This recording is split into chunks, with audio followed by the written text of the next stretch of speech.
hands together, even as we invite Daktari. Let's appreciate Daktari. Let her know she's loved this afternoon. Let her know she's coming to speak to women who are willing to hear from her. Karibu sana Daktari. Welcome. It's such a honor to have you.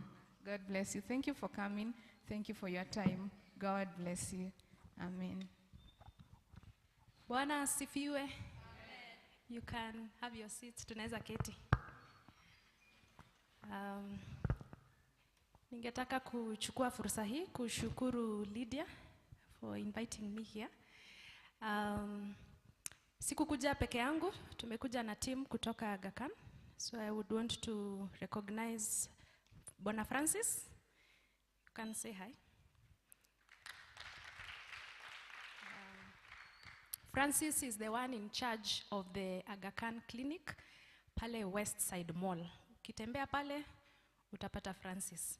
So we came with him. I also want to appreciate Jonah, who has organized for us to be here today. Lastly, I want to introduce myself. My name is Dr. Dorothy Makena. Najua nakaa mdogo lakini ni kwa neema ya Mungu. Ni Dr. Dorothy Makena. Nasikia niko nyumbani kwa sababu hii ni nyumba ya Bwana and I'm a child of God. Amen. I am an obstetrician gynecologist by profession, and so I was invited leo to give a reproductive health talk. Sawa. Najua hiyo mambo inakuwa sensitive sana, lakini ambia jirani yako relax tu. Relax tu, asikaze sura sana. Assistance. So whoever is on the media, maybe you can assist us with the slides so that we can move together. Yes. Zingine labda hamtaona sana lakini kama mnaweza kuona ni sawa. All right. Being a church conference, I had to incorporate the word of God in what I'm trying to present today. And so, what is the place of health and doctors in the Bible? Does it have a place? Yeah? Afya yetu, madaktari, wametajwa kwa Biblia?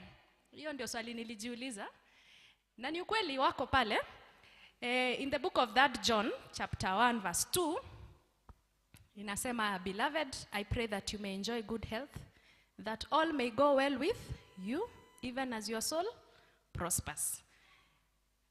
I think whoever wrote the one who wrote the book of 3 John, alikuwa anasema anaomba watu wakuwe na afya. Kwa hivyo afya imetajwa kwenye Biblia. Matthew chapter 9 verse 12, Jesus himself said, it is not the healthy who need a doctor, but the sick. Kwa hivyo daktari wametajwa. Ukiangalia pia Luke is a doctor. Luke ule ameandika kitabu cha Luka. Kwa hivyo afya na madaktari wako na nafasi hata katika neno la Bwana. So we are in the right place talking about health even in church, okay? So sisi kama wamama, kitu moja ambaye inatuhusu sana ni damu yetu ya mwezi ya kila siku, the menstrual cycle. And I think that's why I want to start today. Because one of the reasons we see a lot of women in our clinics is because there are problems here and there because of the menstrual cycle, ama period in simple terms. Na period, Mungu alituumba hivyo. Na kila kitu Mungu aliumba si alisema it was good. Kwa hivyo, it was good the way God created us. And the menstrual cycle is just a way for us to know that we are healthy. That's how God made us to be. So nikiwarudisha nyuma kidogo, leo mtasoma sana, lakini nitajaribu to keep it simple. So every month, kwa sababu tuko na mahali mayai inawekwa inaitwa ovary. So every month, tukishafikisha ile umri, kama mayai inatoka, and then kwa ile nyungu ya mtoto or the uterus, there are some changes that occur there. And every month, if we don't conceive a baby, then we end up having a period. So we shed that lining. So what do I want us to know? I want us to, we can move to the next slide, please. Nitawakumbusha tu that's the structure. Sitaki usijisumbue sana, but that's the simple structure of how we look inside. Sawa? So hapo kando tuko na ovary. Ovary ni mahali mayai iko. Na kila mwezi tuna release mayai moja moja, na imewekwa hapo kwa sababu wakati yake ikifika tukitaka kupata watoto, hivyo ndivyo inawezekana. Haya, pia kuna fallopian tube. Fallopian tube ni kama pipe ambayo hiyo mayai inaweza kusafiri ndani yake ifike ndani ya nyungu ya mtoto. Alafu kuko na uterus. Unaona uterus kwenye iko? Ehe. Uterus iko hapo. Hiyo uterus iko na mali ingine muhimu sana hapo ndani. The lining ya uterus inaitwa endometrium. Hiyo lining inakaa red kidogo hapo ndani, inaitwa endometrium. Alafu mlango ya hiyo uterus inaitwa cervix. Cervix ni muhimu sana. Umesikia Lydia akitaja pap smear. Tutafika hapo pia. But ndio nikitaja hizi mahali unaelewa ni wapi. So cervix ni hapo kwa mlango ya nyungu ya mtoto. Alafu huku nje ni the vagina or the birth canal. Hapo ndio hii damu huwa inatoka, na tukijifungua watoto huwa wanapitia kwa hiyo njia. It's called the birth canal.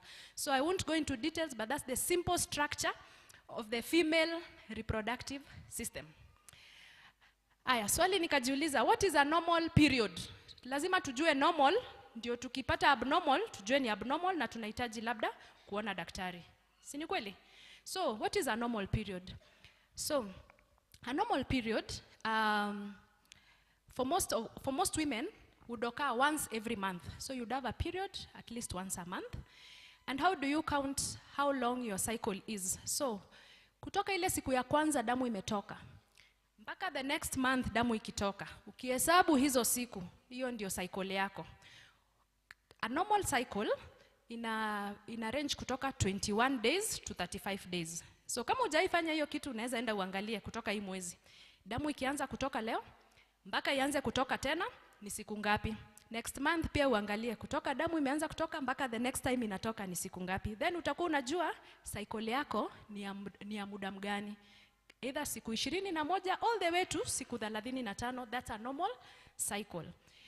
Anytime your periods are coming haraka kuliko at least 21 days, it means they are becoming very frequent and you need to be checked by a doctor. That's not normal.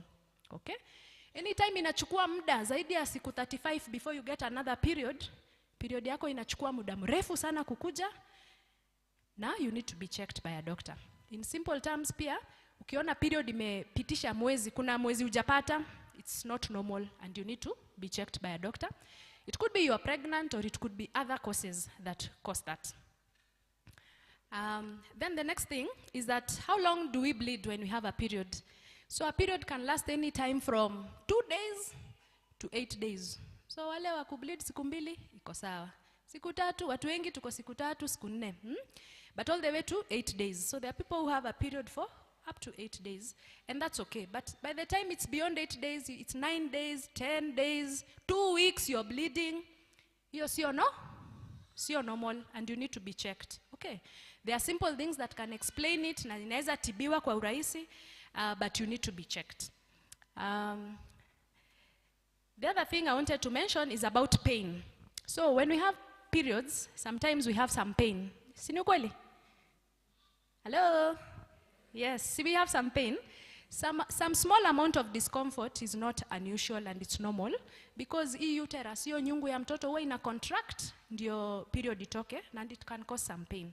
Lakini ukiona uchungu inazidi, hata ukikunywa ile Kapanado ama Brufen haisaidii, imefanyika hivyo hii mwezi hiyo ingine, you may want to be checked by your doctor, kwa sababu kuko na ugonjwa zingine zinaweza sababisha period inakuwa uchungu sana. Okay? So unajua sisi wa Afrika tumeambiwa uchungu tu ni kawaida, na kuna watu wamezoea tu uchungu. Hata ikikuwa uchungu namna gani unasema si ni period tu. Ukiona imezidi kiwango hiyo, inazuia hata usiende kazi, hata usifanye unajua kama uko shule usiende shule, inazuia shughuli zako za kila siku. Lazima inafaa kuangaliwa ndio ijulikane kama there is another reason for very painful periods. So I think I had already mentioned what is abnormal. So the other abnormal thing would be hii period kama ni very very heavy. Ushasikia heavy periods na heavy inamaanisha unabadilisha pad every 1 to 2 hours. Imeshajaa 1 hour 2 hours kabla hii mkutano ishaja. That's a heavy period. Okay? But the normal amount is we usually change 3 to 4 pads in a day. That's okay. But if you're feeling the period is coming, it's a lot, every 1 to 2 hours we are changing a pad, then that is a heavy period. And a heavy period needs to be checked. Kwa sababu gani? Ukiendelea kupoteza damu nyingi hivyo, nini itafanyika? Utapata anemia, damu itaenda chini, mwanze kusikia sasa mwili imechoka, unasikia kizunguzungu, ukipanda 2 stairs ama ukipanda kamlima kidogo kama hii umeanza kuhema. So if you are having heavy periods, that means you are soaking a pad very fast, na pia hiyo damu ikitoka inatoka na maclots, yani imeshikana. That means it's a heavy period. Pia ukiona time yako ya period you are also feeling very tired and very dizzy, it could also mean that your periods are very heavy. You are losing quite a lot of blood. What else is unusual? If you're bleeding in between your periods, for example, period yako ilikuja hii mwezi, unangoja next month. But kabla ifike hapo katikati, kuna bleeding ama kuna spotting. It's not usual. Bleeding in between periods is not usual also, and it may need to be reviewed. For those who are married, any bleeding after sexual relations is also unusual, and it needs to be checked. It could be an early sign that your cervix is not normal. Cervical cancer, this is one of the commonest and early symptoms that you can get. So that also needs to be checked. The pain I have already mentioned. And then for our older mothers, wenye washafika menopause. Menopause inamaanisha damu ya mwezi ilishawacha kutoka. It has been 1 year without periods. It means you're in menopause. Kama umefika menopause and you see any form of bleeding, hata kama ni spotting, it must be checked by a doctor. Don't ignore. Okay? After menopause, there should be no bleeding. Sawa? Hiyo duka ikifunga, hakuna bleeding, hakufai kukuwa na bleeding. Na kama iko, lazima iangaliwe. And what we are most concerned and we want to be sure hauna ni cancer of the womb. Okay? So any woman, ikwe mama yako ama auntie yako, washafika menopause, alafu anakuambia, msichana yangu nimeona nina bleed. Sasa juu umekuwa hapa leo, hautamwambia endelee kukaa. Atahitaji kuonekana. Okay? To just be sure that there is no big problem. For example, cancer of the uterus. Okay? All right. So nikaeka scripture hapo. Ile ilikuja ni the woman with the issue of blood. Unakumbuka hiyo story? The woman with the issue of blood. It's in Mark chapter 5. And inasema that she had suffered a great deal under many doctors and spent all she had. Yet, instead of getting better, she grew worse. When she touched the hem of Jesus' garment, the bleeding stopped immediately and was freed from suffering. Hii scripture nimeiweka hapa kusema ya kwamba sisi madaktari tunajaribu tu kutibu, lakini mwenye anaponya ni nani? Haya basi, ndio hivyo. All right. The next thing that is very important for us is vaginal discharge. The other reason a lot of you ladies will come to see us is because kuna discharge inatoka na haikufurahishi ama haikupendezi, si ndio? And I want to just mention about it. So, some discharge is not unusual. It's normal to have some form of discharge. Si ni kweli? Si kuna kwanga na discharge? Yeah, it's normal to have some form of discharge. But what is the normal discharge? The normal discharge kawaida inakuanga either it's clear or it's slightly white, but then it does not have a bad smell. Okay? And then it is not causing any irritation or any pain or any itchiness. That's a normal discharge. And we have it, all of us, we have it. And it changes different times of the cycle. Kifika pale katikati ya cycle, saa ingine inaona imekuwa nyingi, but it's still clear, haina harufu yoyote mbaya, na it's not causing any irritation. And that's a normal discharge. So kama yako iko hivyo, that's normal. So we notice sahi tuna learn what is normal so that we're able to identify what is abnormal so that we can seek care. So what is an abnormal discharge? So wakati umepata discharge, na hii discharge sasa umeanza kusikia iko na kaharufu kabaya. Okay? It smells like, it has a fishy smell. We call it a fishy smell. Or it has a bad smell. It means it's not a normal discharge, and you may want your doctor to check. And it can be something very simple and it can easily be treated. If you have a discharge, but now your discharge pia iko na symptoms kama unasikia kuwashwa huko chini, so there is itchiness, there is burning, and sometimes ukikojoa unasikia inawasha kabisa. Yeah? So if iko na discharge na iko na hizi symptoms za hiyo kuwashwa, unaona kusikia kama unachomeka, then that's not a normal discharge. It could be there's an infection and it needs to be checked and to be treated. If you're also having an abnormal discharge and it's coming with a lot of abdominal pain, so ni discharge but pia kuna uchungu hapa chini kwa tumbo, it could mean there's an infection going on even inside. You remember hizo organs niliwaonyesha huko ndani? Yeah, so it also needs to be checked. Ukiona imebadilika color, so it's no longer the normal that you see, which is clear or white, but now it's changing color. It is looking yellow, it is looking greenish, sometimes it's looking blood-stained. That's not a normal discharge. It needs to be checked. So all these abnormal discharges, they need to be checked by your doctor.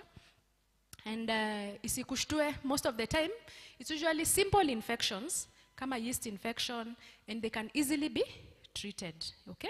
And most of them are even not sexually transmitted.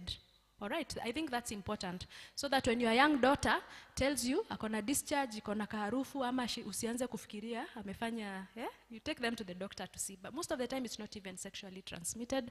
It could be a yeast infection, and it can easily be treated. So at this point, nikiendelea, kama nimetaja kitu na haujaridhika kabisa, kuna swali mahali, you can put it at the back of your mind and ask, or you can even write it. Kila mtu nafikiria kona notebook. Si tulikuja conference? Yeah, you can get a piece of paper and a pen and just jot down your questions, and maybe I'll try nijibu as many as I can. So for the abnormal discharge, as I said, it's easily treated. Sometimes your doctor prescribe dawa ya kuingiza huko chini, and that's okay, and it will help to clear that. To also prevent getting this many infections down there, avoid cleaning inside the birth canal. Mnakumbuka birth canal? Inside the vagina. Don't clean inside there. Uko ndani ya kuhitaji kuoshwa iti sabuni uko ndani, hapana. You only clean yourself outside. Swali huwa nauliza, do you clean inside your nose? Ukioga uso unaingiza sabuni uko unasugua. Do you? You do not. Inside the ears, ukioga asubuhi unaingiza sabuni na unaingiza kakitu unasugua. Hapana. So even inside our birth canal, it is not supposed to be cleaned. It is self-cleaning. It cleans itself. Okay? The moment unaanza kununua utu dawa wanauza eti ya kuosha huko ndani, sijui ya kufanya nini, utakuwa unakuja na infection after infection after infection. Do not clean inside. Just clean outside. Simple soap and water outside. Inside, it's self-cleaning. Sinaona hiyo discharge tumesema hiyo inatoka. That is how it cleans itself. We don't need to clean inside. The moment you clean inside there, kuna vile Mungu alikuwa ameipanga ikaa hivyo, iko na bakteria yake inakaa huko ndani, so ukidisrupt hiyo bakteria, unafanya upate many infections. I think I wanted to mention that because there are a lot of products in the market, online utaona, za kuclean huko ndani. Do not buy, si ndio? Kwa sababu leo tumejua. The other thing is avoid a lot of sugar. So things like yeast, as I said, yeast infection is one of the reasons. Mtapata, there's a lot of discharge and it's abnormal and it causes irritation and, itchiness. Yeast likes sugar. So, saa ingine utapata when umekula sukari mingi, ndio utapata tu infection tumeanza kuingia. So if you can reduce the amount of sugar you take, it can also help to take care of your vaginal health. Okay? Then you can also take probiotics. Probiotics are things like yogurt. Yogurt is very good. It helps to improve the health of your birth canal because it helps to keep the bacteria that are there healthy and it helps to keep you healthy. So you can also, if you get these problems frequently, try taking a lot of probiotics, things like yogurt. All right. So mpaka hapo tumelan juu ya period. Tumelan juu ya period. Okay. Tumelan juu ya vaginal discharge. All right. The next thing that I want us to look at is something called a UTI. UTI, it is a short form. Inasimamia kitu inaitwa urinary tract infection. Kumaanisha kuko na infection kwa njia yako ya kukojoa. Na hiyo ni tofauti na birth canal. Mnakumbuka birth canal? Birth canal ilikuwa na vagina, cervix na uterus, okay? That's your reproductive system. Na hiyo ndio iko na vaginal discharge na vitu kama hizo. But then there's another system iko karibu sana na hapo, but it's your urinary system. Urinary system is different from the birth canal, and it includes where you pass urine from, the urinating pipe, which is called the urethra. It includes where your urine is stored, which is called the bladder, and it also includes what makes the urine, which is called the kidneys. So hiyo system yote ndio inaitwa urinary tract. Na ukipata infection ama bacteria ikiingia kwa hiyo tract, inaweza fanya upate a urinary tract infection. Utasikia mama akisema, nimetibiwa UTI, natibiwa UTI, nimepata UTI. Na how will it present? Kama uko na UTI, utaona symptoms kama pain when you are passing urine. So you'll feel, ukienda kukojoa, there is pain. Pain as the urine is coming out, or even pain at the bladder area in the lower abdomen. Pain is pain when you're passing urine. You'll find that now you're passing urine many times. Kwa sababu kuna bacteria hapo ndani ya bladder ama ya where the urine is stored, and then you irritate and you end up passing urine many times. So again, passing urine many times is a symptom of UTI. Sometimes you may find that you are not able to hold urine. Ukisikia kwenda short call sahi, lazima utoke mbio. Na ukisimama utapata imeleak. What we call urgency. It's urgent, you have to go. Unasikia umekazwa, lazima ukimbie. That's a symptom of a UTI. Ukiona unapitisha mkojo na iko na some blood stains, it's also a symptom of a UTI. And sometimes, because it's an infection, you may start feeling unwell. Unasikia kutapika, unasikia uko na joto kwa mwili. So all those are signs and symptoms of a UTI. And remember, an abnormal discharge is not a UTI. Umeona hiyo tofauti? Sababu watu wengi wanatibiwa kuna abnormal discharge, wako na yeast infection, alafu wanasema wako na UTI. Hiyo tusha deal nayo, na hiyo sio UTI. That's an infection in your reproductive system. So UTI umeona hapa haina any abnormal discharge. And na hiyo ndio, next please. That's a diagram to show the urinary system. And it looks like that. So you have the kidneys up there, they look like beans. Inakaka maharagwe. It looks like beans, but they are bigger than they are big. So that's where your urine is produced, and then there's a pipe that connects it to the bladder. The bladder is that bag down there. And then where you urinate from is called the urethra. So anytime there's an infection in this system, that's what we call a UTI. And how will it present? One, pain when passing urine many times, urgency, feeling like you have to go now. Having some blood in urine, or sometimes even feeling symptoms of fever, nausea, vomiting. All those are symptoms of a UTI. So how do we treat a UTI? A UTI is actually an infection. So for a UTI, you have to visit the clinic, and a test has to be done. So it's usually a simple test. Unapeananga mkojo inapimwa, na tunaangalia tu kama iko na infection. So the best thing is to get a test done. So a simple test is done, and if it's there, if you have a UTI, then antibiotics zinaandikwa. So I want to say that avoid going to the chemist and just buying. Eti juu sasa umekuja leo, na ukienda nyumbani kesho usikie, nikikojoa kuna uchungu, ninakojoa mara mingi, sasa hii ni UTI. Unaenda kwa chemist, unasema nipatieni dawa ya UTI. Avoid doing that, okay? Please get a test done to confirm whether there is a UTI or not. Na ukiandikiwa antibiotic, unakunywa mpaka unamaliza. Si tunaandikiwa siku 5. Ikifika siku ya pili na umepona, unafanyanga nini? Unawacha?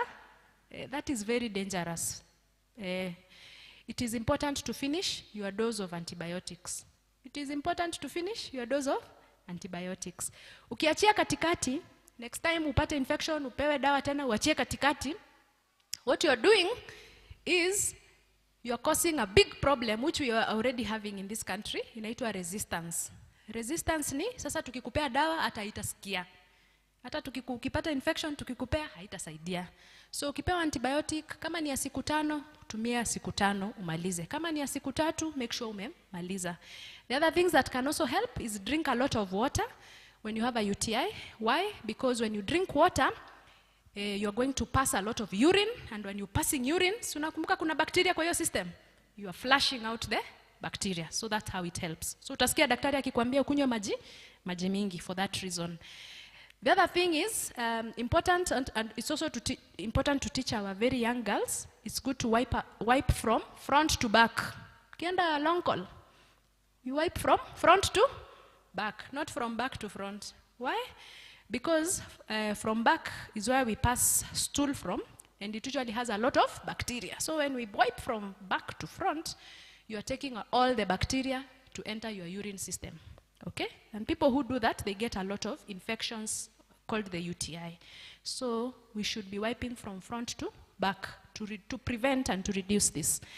The other thing is, pass urine frequently, do not hold urine. Wale watu unakaa kwa ofisi kutoka saa 2, utaenda kupass short call saa ngapi? Saa 7 ukienda lunch. Sindio? Unashikilia tu, unashikilia. Kushikilia hivyo si mzuri. It's good when you feel like you want to pass urine, please go to the toilet and just pass urine. The more you hold and keep holding, it encourages the bacteria that could be there to keep growing, and then you get an infection. I think this is the last thing I'll talk about today. It's called cervical cancer screening. Cervical cancer screening. And I think nime save the best for last, because this is the take-home message. Kama hizo zingine zote hujasikia, ambia jirani yako, amka sasa. Amka sasa. Nimeona watu wenye wamekula lunch sana. Amka sasa. Cervical cancer screening. Why do I want to talk about cervical cancer? Si mumesikia juu ya cancer. Cancer is bad, okay? Let's just say what it is. Cancer is bad. And it can really cause the death of our loved ones. And inafanya mmoja wetu akipata cancer, tunatumia pesa mingi sana, tunagaramika, si ndio? So if we can prevent cancers, it's a good thing. So, can I tell you that cervical cancer is one of the cancers you can prevent? Hii ni cancer ambayo unaweza kuzuia. Kuna zingine nyingi huwezi zuia, na zikikupata, God forbid, haungeweza kuzuia. But hii inaweza ikazuiwa. Sisi wote hapa tunaweza zuia tusipate cervical cancer. That is the first thing I want to say. So it is the only, I don't know whether it's the only, but it's one of the cancers that can be prevented. Okay? So we must do everything we can. Wewe mwenyewe uprevent tusipate cervical cancer. Sijui kama ushaiona mtu amepata cervical cancer. Jirani yako, aunti yako, cousin yako. Anyone? It is bad. It is very, very bad. So we need to really prevent it. And the other thing is that it's one of the leading causes of death among women. Yeah, it's one of the leading causes of death caused by cancer among women. So it is a cancer that we can prevent. And it is caused by a virus. What causes cervical cancer is a virus. This virus inaitwa human papilloma virus. Human papilloma virus is a very common virus. Very common. It's more common than HIV. It's more common than hepatitis B. It's very common. In fact, inasemekana, out of 10 women, ukihesabu hiyo roho yako kama mko 10, out of 10 women, kwa hiyo roho yako kama mko 10, 8 will get HPV at one point in their lives. So it is very, very common. Therefore, it means most of us or all of us are at risk of cervical cancer, because it is caused by a very common virus that is there, and it's very common. All right, so not to scare you, because HPV is very common, most of the time, tukipata hiyo infection ya HPV, our immunity fights it and it clears. But sometimes it can stay there a bit longer, and if it stays there, it causes changes kwa cervix, na hiyo change ikiendelea kukaa hapo, eventually inakuwa cervical cancer. That's what HPV does. Most of the time, for most of us, we get it and we clear it. All right, so how do we prevent cervical cancer? Sababu tumesema it's preventable.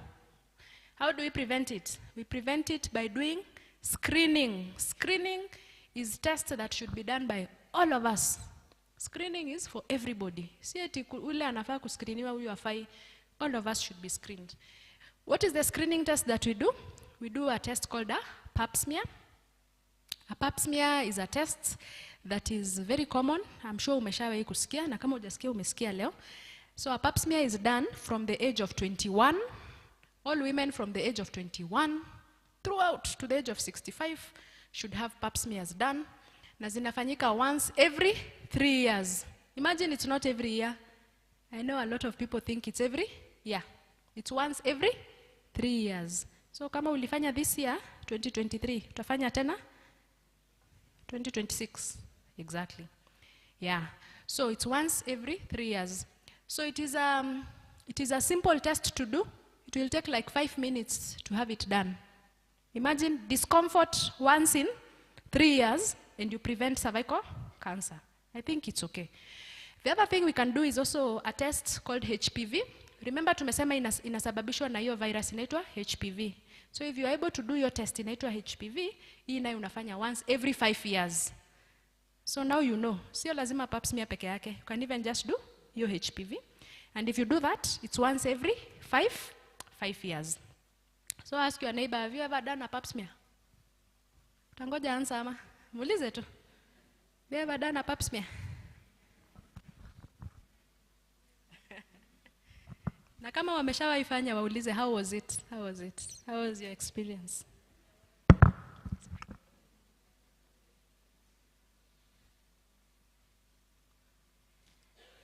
All right. I know your experience watu wengi watasema mara ni uchungu, ilikuwa uchungu. Ai, discomfort too. I think it depends again on who is doing it, but generally it's not painful. Mwenye hajaifanyiwa usiogope, it's not painful, but it's uncomfortable. Of course it's uncomfortable. Anytime mtu anakuangalia uko chini, it's uncomfortable. Hata kufikiria unaangaliwa chini ni uncomfortable, but that's all it is. Yeah? It's just uncomfortable, but it's not painful. So what we usually do, there's a small equipment to use. Next slide, please. It's called a speculum. Hiyo kitu inakaa kama mdomo ya ndege. Hiyo, si mumeiona? Kuko na hii ya chuma na pia kuna ya plastic. Ukikuja Aga Khan tunatumia ya plastic. Ina discomfort mingi, but whichever is used, it's okay. So we use that to open up your birth canal. Unakumbuka birth canal? So that we can see the cervix. The cervix ni ile mdomo ya nyungu. Remember? So that we see there. And that soft brush. Unaona hiyo brush ya blue? Eka tu hapo kidogo tunazungusha. There's nothing painful. Hakuna shindano, hakuna chochote. Tunazungusha hapo, we collect a few cells. Alafu inatumwa kwa lab. That's what a pap smear. Inakaa jina kubwa lakini ni test moja very simple. Okay? So if you do this every 3 years, what are you doing? Unajizuia usipate cervical cancer. Sawa. Aya. So, how else can we prevent? So, apart from doing pap smears every 3 years, something else we can do? Sisi ni watu wa Mungu, si ndio? We remain faithful in our marriages, yeah? It's important. It's one of the ways to prevent. Why? Because that HPV is sexually transmitted, yeah? So, kama watu wanaonana na watu wengi, wanaongeza hiyo risk ya kupata HPV, okay? So if we remain faithful in our marriages, tuna reduce chances za kupata HPV na tuna reduce pia cervical cancer. Something else that is available now is something called HPV vaccine. Unaona mnasikia HPV vaccine? Mkono juu. HPV vaccine, anyone? Hey, mjasikia? Na vile serikali imengangana kwa radio, kwa TV. All right. Aya. So HPV vaccine is, I think, something very good that the government has done for the women of this country. If we are able to take up HPV vaccination, and it's being done for our young girls, I think from the age of around 11, 12, yeah? Yeah? It's 10 to 14, thank you, Lydia, 10 to 14. If our girls are vaccinated, by the time they are getting older, we have reduced their chances of getting cervical cancer. Cervical cancer is still a problem in Africa and in Kenya because we have not been vaccinating. Kienda huko US, hiyo sio shida kwao. Why? Hakuna cervical cancer mingi kama huku. Kwa sababu they are vaccinating everyone. Okay? They are screening everyone. So they have reduced their burden of cervical cancer. For us, it's still a problem. Why? Tukiambiwa tuende tukafanywe screening, hatuendi. Watoto wetu tukiambiwa wadungwe HPV, tunasema je? Hapana. Itafanya nini? Itafanya wasiwaiza. Hey. So, HPV vaccine is safe. That's what the message I want to pass across. If you have a young girl, 10 to 14 at home, who has not gotten it, I hope I can convince you, it is safe. There is no way it can prevent them from giving you grandchildren. There is no way it can do that. In any case, what you are doing, unawa protect wasipate cervical cancer. So please, let's encourage our children to get it. And even for the older ones, kama umepita 10 to 14 and you are still not yet married, you can still get it, and it will still help you, and it will still protect you. All right. I think that was the last slide I had. Next, please.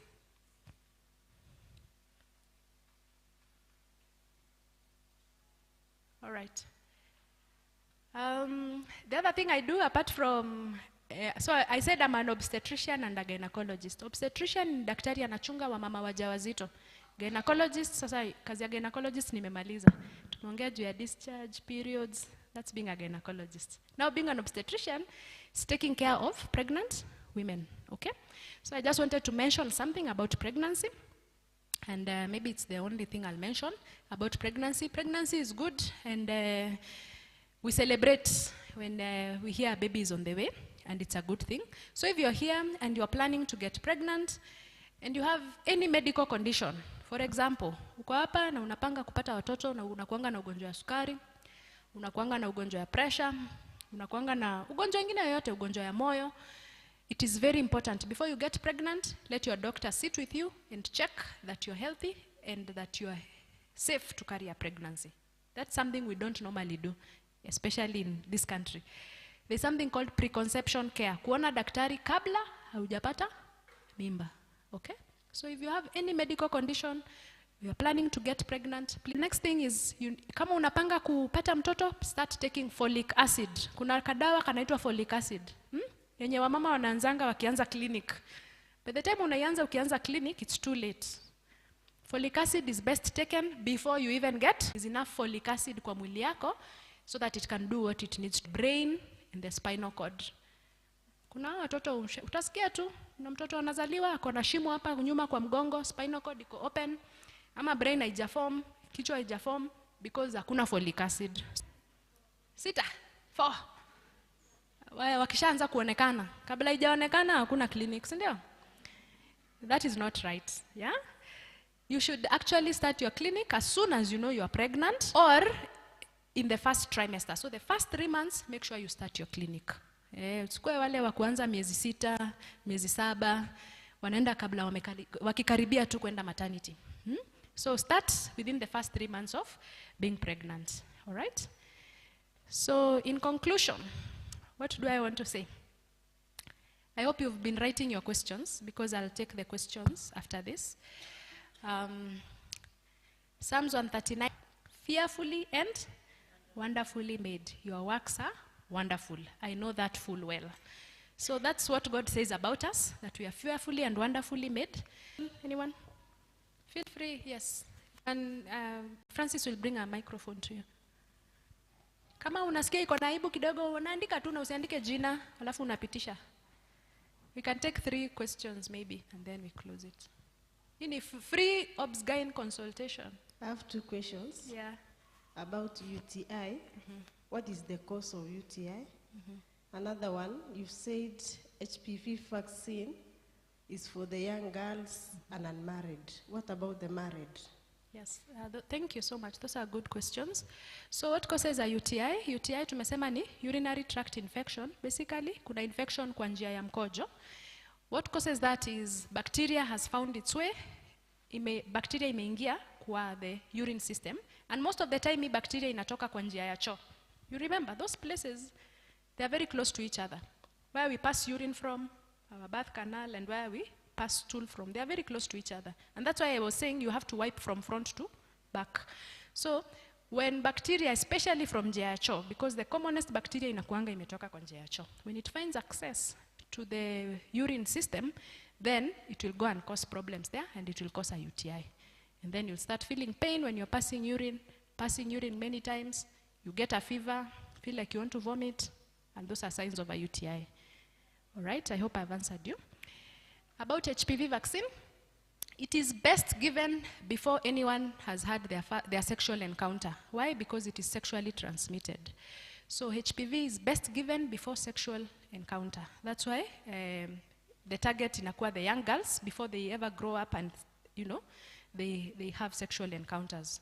We hope they do that when they are married, but yeah.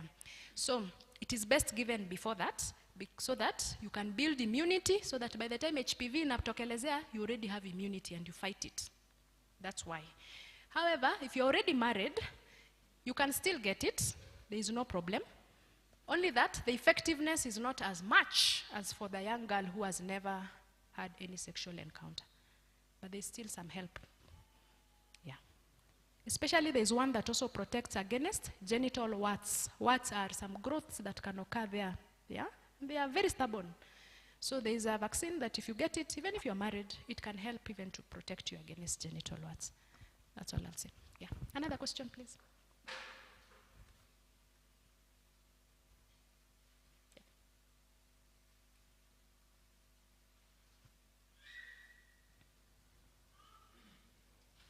There's a question there.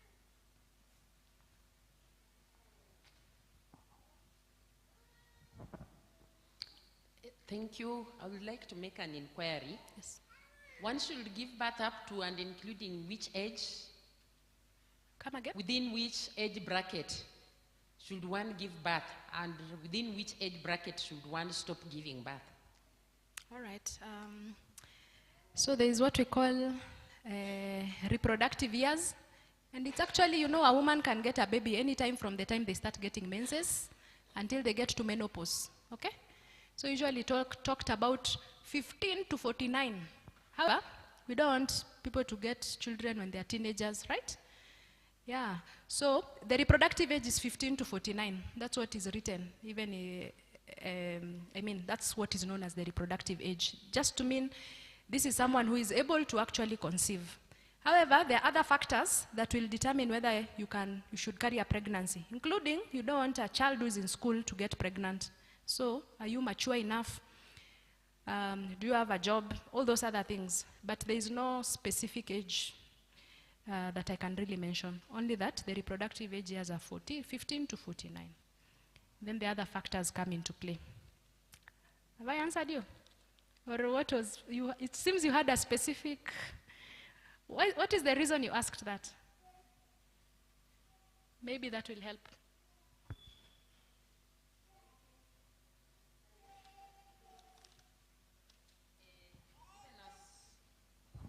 Given the fact that we are in the church and we are born again, Yes. you may discover that, like us ladies who are a bit advanced in age, we expect not to give birth, but at times we become pregnant just as a surprise. Yeah. And for example, you realize that probably your daughter is married, you have daughters-in-law who are giving birth, your daughter is giving birth, the mistake has found you. Yeah. So you fail to understand on, how to behave. You feel like the soil should break and you hide yourself inside the earth, or you keep hiding in the house, or you go back to where you were born so that you will give birth, come back after you've given birth. You fail to understand on how to behave. Thank you. Question is now very, very clear. Okay, thank you for the clarification. All right. So there's something I didn't go into, which is also a very big topic. It's called contraception or family planning. And these are just methods that can be used to prevent getting pregnant so that you are able to have planned pregnancies. So we advocate for a planned pregnancy. Planned means, you know, you're psychologically ready, you're ready for it. And that's why contraception or family planning comes in. So any woman who has not reached menopause should be on an effective family planning method, whether injection or, you know, an IUD or even the calendar method, whichever works for you, but you should be on an effective method, which you can discuss with your doctor to prevent that from happening. And yeah, any woman who's not reached menopause should be on an effective method. Yes? Before the microphone reaches there, there's a question here. Is there any link between an anesthetic injection on lower back and lower back pain? It's possible. There could be a small link to it. It's been reported, yeah, there are some women, after getting the injection we usually give at cesarean, they tend to get a bit of low back pain. But then that is something, if it is a problem to you, it's something you can pick up with your doctor or the anesthetist. Anesthetists are the doctors who give us medication so that we don't feel pain when we are undergoing a surgery. So it is something you can discuss with your anesthesiologist or anesthetist before the next surgery, in case that has happened to you before. But it's not a common thing. In case it has happened, please let it be checked so that you can get the right treatment for that. What is the role of folic acid in pregnancy? Here I had mentioned about folic acid. Folic acid is will I call it a nutrient? It is something that has been proven to be helpful. It's a supplement that is very helpful in pregnancy. Actually, it is the only one that is most meant to be very effective. It is effective in preventing something called neurotube defects. Simply put, problems that occur with the formation of the brain and the spinal cord. Folic acid is what prevents it. So that is its role, okay? So, and that's why you should start taking it even before you get pregnant. Why? Because the brain and the spinal cord, they form within the first few days of pregnancy. So when you start taking it at 5 months, the brain and the spinal cord already formed. It may not be very helpful. Yeah. All right. Okay, I have a question. Yeah. You said about our menses, there is normal and abnormal. Yes. And you find most of us, when we use contraceptives, Yes. we sometimes get abnormal menses, or you don't see it at all. Yes. So does it mean there's a problem? Yes. That's a good question. And then another one, there are some women, they get their menses normal, lakini hashiki mimba. So is there a problem? Yes. So those are 2 questions. All right. Yes, I mentioned the normal menstrual cycle and the abnormal one. And the normal one I was mentioning was in women who are not using any contraception.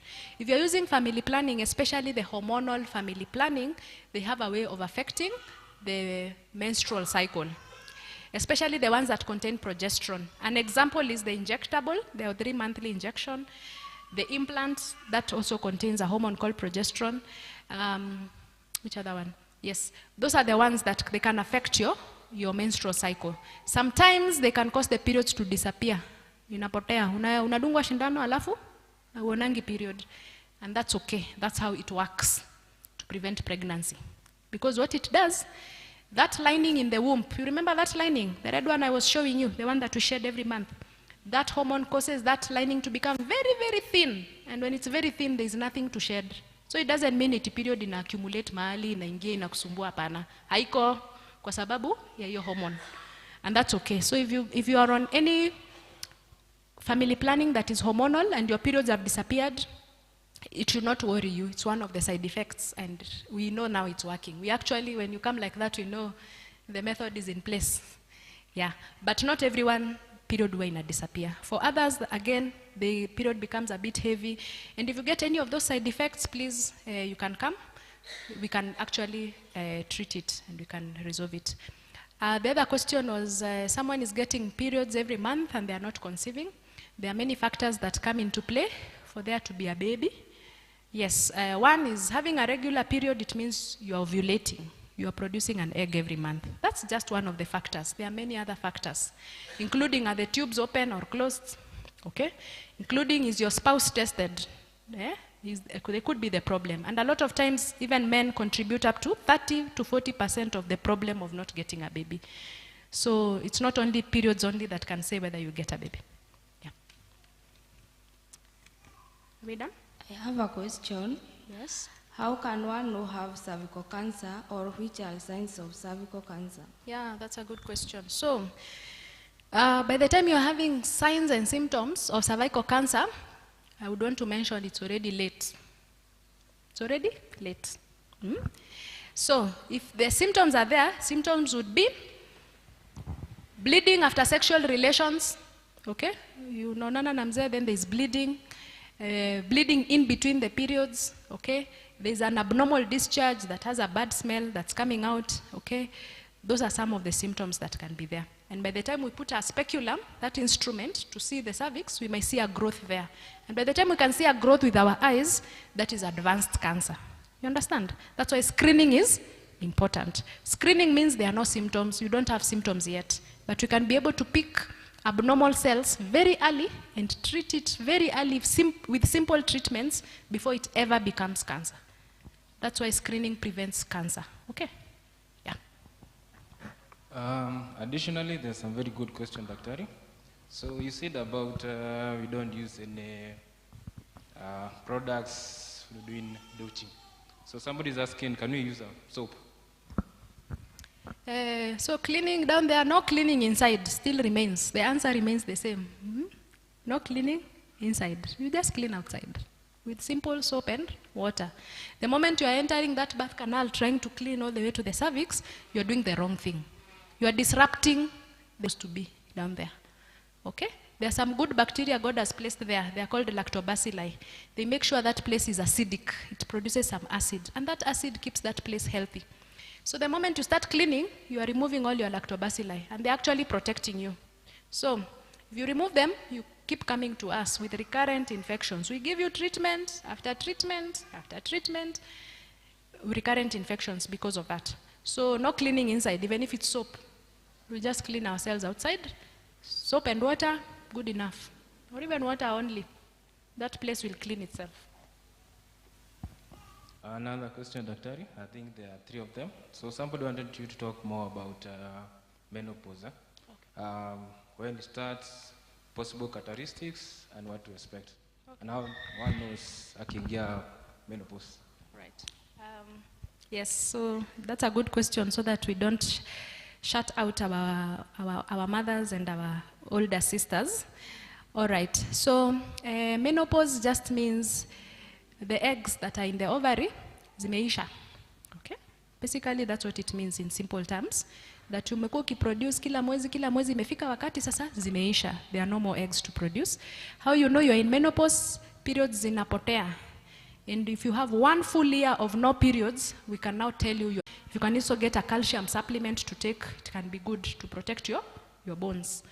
The average age of menopause as at right now is 51 years, and that can happen. So it means you can go into menopause a few years before 51 or even a few years after 51. But anytime from 45 and someone has symptoms of menopause, it's still okay. From 45, but anything younger than 45, that's early menopause, and it needs to be investigated because it's not normal. Okay, what would be the problem with presence of blood during speculum examination while performing a pap smear and she's not in her menses? Right, sometimes it can be a normal observation because sometimes when you touch the cervix and you put that brush there, it's not unusual for the small blood vessels to start bleeding a little, and that's not unusual. Eventually, if there is a bit of blood, then you want to follow up and make sure you check the results to make sure there was nothing abnormal about that cervix at the end of the day. But it's not unusual for you to do a pap smear and you find there's some bit of blood, and that's okay. Lakini msema kweli ni pap smear. Yes? Oh, still on menopause, unless kuna mtu akona swali. There's mom. Okay, someone want to know, is it normal for one to be in menopause and still have prolonged menses? You can't say you are having menses and you're in menopause. So those two are not together. Kama bado uko na periods, you're not in menopause. Unless you're in the menopause transition, you know? That transition, before menopause ifike vizuri, periods pia zinaanza kubadilika. Sometimes you may find the periods are a bit prolonged, sometimes they are coming closer to each other, they are a bit heavier, they skip 2 months, they come again. So those changes can occur before now you reach menopause properly. But beyond menopause, you should not be having any form of bleeding. And I'll say again, kama umefika menopause and there's any bleeding, including spotting, ama ukijipanguza there's just some blood, it needs to be checked so that we are sure you don't have cancer of the womb. Niko na mjukuu yangu, taongea Kiswahili utasamea. Niko na mjukuu akianza kupata monthly period, tumbo inauma muda mrefu. Ni kwa nini sasa hapo? Sababu inakuanga ni kunisumbuka sana mpaka analia, tumbo inauma, ikitoka basi anapona. So remember we said a bit of discomfort wakati wa period is not unusual, but kama pain iko hivyo kama vile mama anasema, that sounds like very severe pain, na kama inaanza before damu ianze kutoka, So that needs to be checked. Need to take her to the doctor to check. There are some conditions. One of them is called endometriosis, which cause very severe menstruation, and it can be treated so that she doesn't have to live with pain. Okay? We don't have to make pain a normal thing. It's not supposed to be like that. Yeah. All right. Maswali ni mingi daktari. Somebody is asking, is it possible for one not to get any menses, and she's not expectant and she's not on any family planning medication? That's not normal. Once you started getting your periods, I mean, you're not on any family planning, you should be able to get a period every month, as I said. And the moment it's taking a month, hakuna period, 2 months, hakuna period, you need your doctor to check. There are some common conditions, including one called PCOS. Layman inaitwa hormonal imbalance. It's a very common condition, and it's one of those reasons that unaweza kaa miezi mingi bila period alafu inakuja. But it can also be treated. But you need your doctor to find out whether that's the case. Yeah. Another one is genital warts. Is it treatable? Yes, it is. Yes, it is. I will not go into the details of the medications that can be used. So it can be given medication, or they can even be surgically treated, where we actually remove them surgically. So they can be treated. But you can see the way they are a problem. So make sure people get vaccine. The one for the government is protecting our girls even from genital warts. Okay, so it will be very important. Yeah. I have a case. Somebody does not receive menses since girlhood, but she has reached. How is that? Wow, that's an interesting case. But in medicine, we say there are no impossibilities. You know, it can happen. It means maybe they are still ovulating. Yeah. So I can't really give you the specifics because I have done not patients, but there's no impossibility. It can happen.